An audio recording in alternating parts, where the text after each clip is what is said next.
बात करते हैं इन सीन्स के बारे में। यहाँ हम देख सकते हैं कि फिल्म में बड़े साहब का किरदार अपने आप में ही एक पावरफुल पोजीशन को डिफाइन करता है। इसी वजह से मैंने अपनी लिस्ट के अकॉर्डिंग 26/11 से जुड़े उन बड़े नामों को निकाला है जो सामने नहीं आए, लेकिन बैकेंड से बेहद ताकतवर थे। सबसे पहले बात करें अक्षय खन्ना की। सच कहूं तो सिर्फ उनकी एक्टिंग की वजह से यह फिल्म काम कर रही है। इंडस्ट्री वालों को इस मूवी से सीखना चाहिए कि एक प्रॉपर थ्रिलर स्पाई फिल्म कैसे बनाई जाती है। यहाँ न ओवर एक्टिंग है, न जरूरत से ज्यादा एक्शन। रियलिज्म, राइटिंग और डायरेक्शन तीनों कमाल के हैं। धुरंधर का थिएटर एक्सपीरियंस मैं आज तक भूल नहीं पाया। अक्षय खन्ना और अर्जुन रामपाल की एक्टिंग एक तरफ और पूरा बॉलीवुड दूसरी तरफ खड़ा नजर आता है।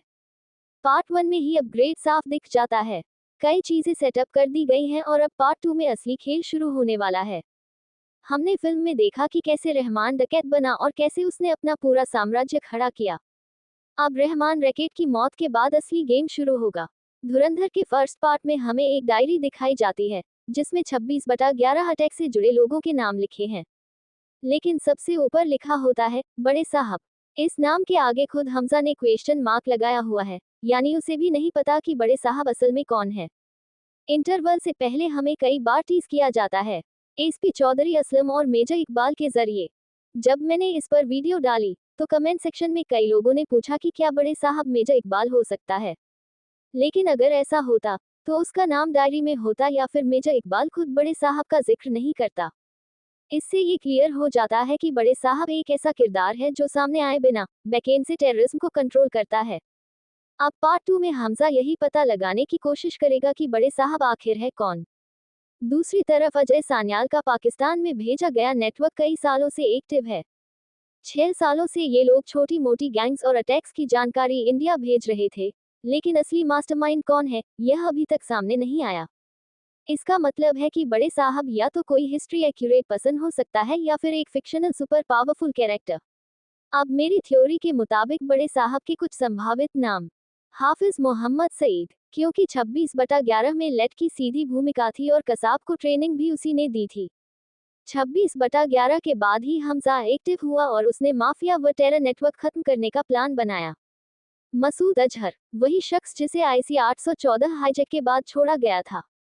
पाकिस्तान के लिए बेहद अहम व्यक्ति, इसलिए बड़े साहब कहलाने की पूरी संभावना। Dawood Ibrahim, India's most wanted, Pakistan में जाकर इसने डी कंपनी को एक सिंडिकेट बना दिया। मूवी में बड़े साहब का माल वाला डायलॉग इसी ओर इशारा करता है। दाऊद के इसी अल कायदा और लेट से लिंक कई आर्टिकल्स में बताए गए हैं। ओसामा बिन लादेन, हालांकि इसकी संभावना कम है क्योंकि उसे यूएस आर्मी ने मार दिया था, लेकिन क्रिएटिव लिबर्टी लेकर फिल्म इसे भी इस्तेमाल कर सकती है। अब ट्रेलर में कई ऐसे शॉट्स हैं जो पार्ट 2 को साफ साफ टीज करते हैं। हम देखते हैं कि रहमान की बनाई हुई इज्जत और खौफ अब हमजा के हाथ में है। वह रहमान का आदमी बनकर एक एक करके डायरी में लिखे नामों को खत्म करेगा। ट्रेलर में मेजर इकबाल की मौत का सीन भी दिखाया गया है, जिससे ये साफ होता है कि हमजा का मिशन अभी जारी है।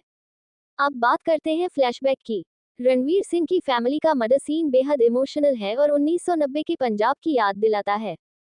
उस दौर में आतंकवाद, गैंगवार और फेक एनकाउंटर आम थे।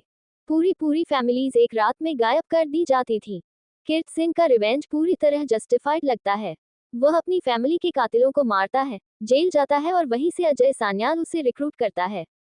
यहीं से ऑपरेशन धुरंधर की शुरुआत होती है।